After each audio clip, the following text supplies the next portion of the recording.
নমস্কাৰ বন্ধু বান্ধৱীসকল, পোনপ্ৰথমতে মোৰ ইউটিউব চেনেল অসমীয়ালৈ আপোনাক স্বাগতম জনাইছোঁ।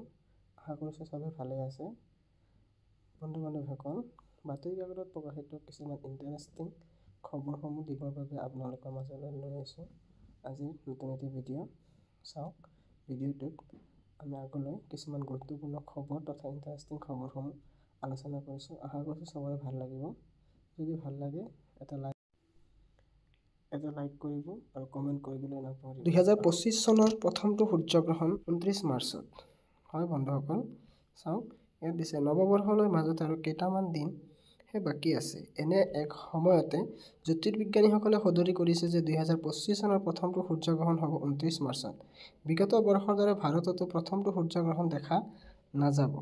এইটো সূৰ্যগ্ৰহণ ইউৰোপ, এছিয়াৰ উত্তৰ প্ৰান্ত, আফ্ৰিকাৰ উত্তৰ প্ৰান্ত আৰু পশ্চিম প্ৰান্তৰ লগতে উত্তৰ আমেৰিকা আৰু দক্ষিণ আমেৰিকাত দেখা যাব। ইয়াৰ পিছত অহা বছৰৰ 21 ছেপ্টেম্বৰত দ্বিতীয়টো সূৰ্যগ্ৰহণ দেখা যাব।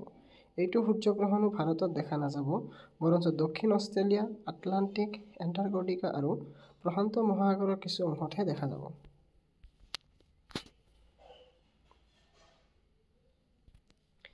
ইয়াৰ পিছৰ খবৰটো চাওক, মহাকাশত উপগ্ৰহই সৃষ্টি কৰিব যান-জঁট, সূৰ্যৰ পোহৰ নাহে পৃথিৱীলৈ, শংকিত বিজ্ঞানী।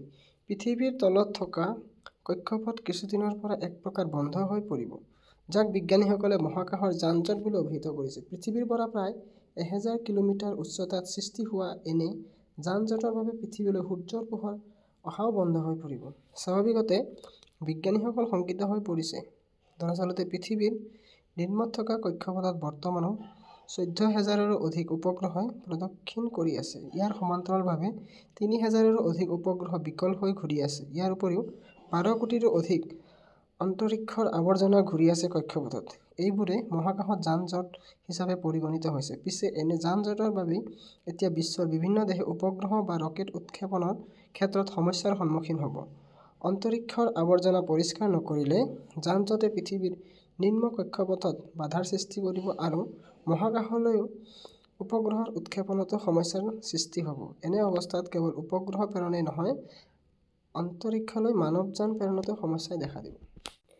IIT গুৱাহাটীত বিজ্ঞান মহোৎসৱত ইছৰোৰ অধ্যক্ষ ডক্টৰ এছ সোমনাথ। 2035 চনৰ ভিতৰত মহাকাশত গৱেষণা কেন্দ্ৰ স্থাপন কৰিব ইছৰোৱে।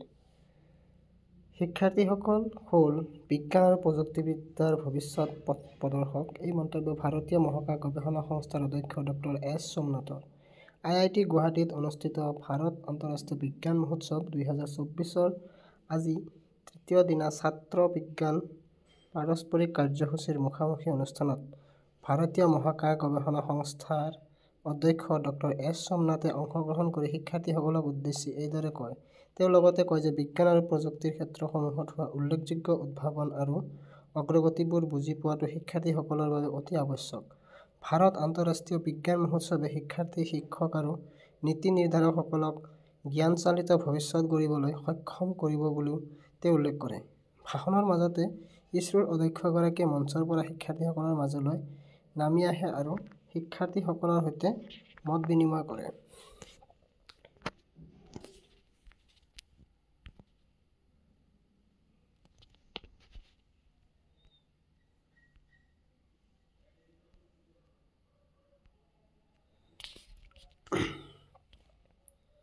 আৰু প্ৰযুক্তিৰ ক্ষেত্ৰত কেৰিয়াৰ অন্বেষণ কৰিবলৈ অনুপ্ৰাণিত কৰে। সহস্ৰাধিক শিক্ষাৰ্থী উপস্থিত থকা অনুষ্ঠানত ডক্টৰ সোমনাথে শিক্ষাৰ্থীসকলৰ বিভিন্ন প্ৰশ্নৰ উত্তৰ দিয়ে। ইয়াৰ পিছতে অধ্যক্ষগৰাকীয়ে সংবাদ মাধ্যমৰ আগত বিশ্বত জলবায়ু পৰিৱৰ্তন এক ভয়াৱহ সমস্যা বুলি উদ্বেগ প্ৰকাশ কৰি কয় যে ইছৰোৱে ভাৰতীয় ৰিম'ট চেনচিং ছেটেলাইটৰ জৰিয়তে জলবায়ু পৰিৱৰ্তন সন্দৰ্ভত পুংখানুপুংখভাৱে অধ্যয়ন কৰি আছে।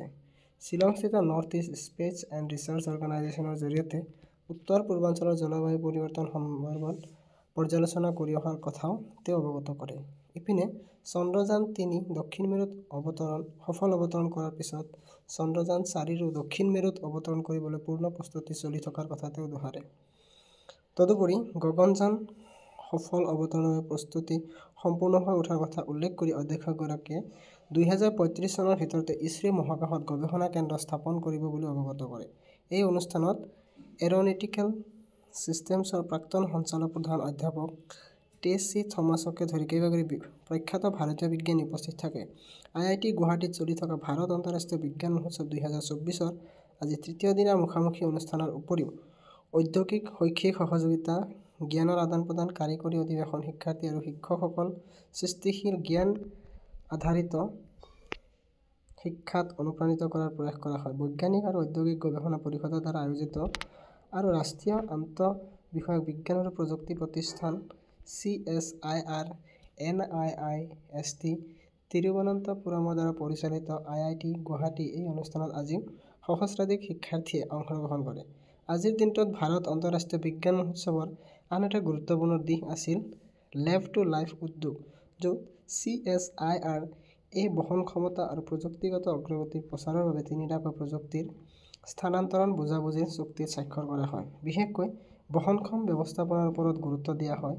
এই বুজাবুজি চুক্তিসমূহ পৰিৱেশ সংৰক্ষণৰ বাবে বিজ্ঞান প্ৰযুক্তিৰ ব্যৱহাৰ, উদ্ভাৱনীমূলক ব্যৱহাৰিক সমাধানৰ জৰিয়তে আৰ্থ-সামাজিক উন্নয়নৰ বাবে CSIRৰ প্ৰতিশ্ৰুতিৰ ওপৰত গুৰুত্ব আৰোপ কৰে। ইয়াৰ ভিতৰত অন্তৰ্ভুক্ত আছিল CSIR-NIIST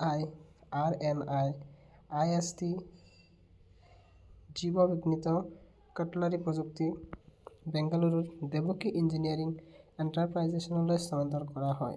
তদুপৰি CSIR-RCR-IRI ৰাজস্থান কাৰিকৰী বিশ্ববিদ্যালয় পথ আন্তঃগাঁথনি গৱেষণাৰ উন্নয়ন অগ্ৰগতিৰ বাবে অংশীদাৰিত্ব কৰে। CSIR আৰু স্পিতিৰ নাছাকাট ফ্লাৱাৰ ক্লাষ্টাৰলৈ স্থানান্তৰ কৰে, যাৰ ফলত ফুলৰ খেতি খণ্ডতো বৈপ্লৱিক পৰিৱৰ্তন আশা কৰিব পাৰি। প্ৰযুক্তিৰ স্থানান্তৰৰ সন্দৰ্ভত মন্তব্য কৰি CSIR-NIIST তিৰুৱনন্তপুৰম সঞ্চালক ড C. আনন্দ ৰামকৃষ্ণনে কয়, চাউল আৰু বীনৰ আৱৰ্জনাৰ পৰা প্ৰস্তুত কৰা আমাৰ উদ্ভাৱনমূলক জীৱ কাটলাৰীয়ে বহনক্ষম সমাধানৰ প্ৰতি আমাৰ দায়বদ্ধতাক প্ৰতিফলিত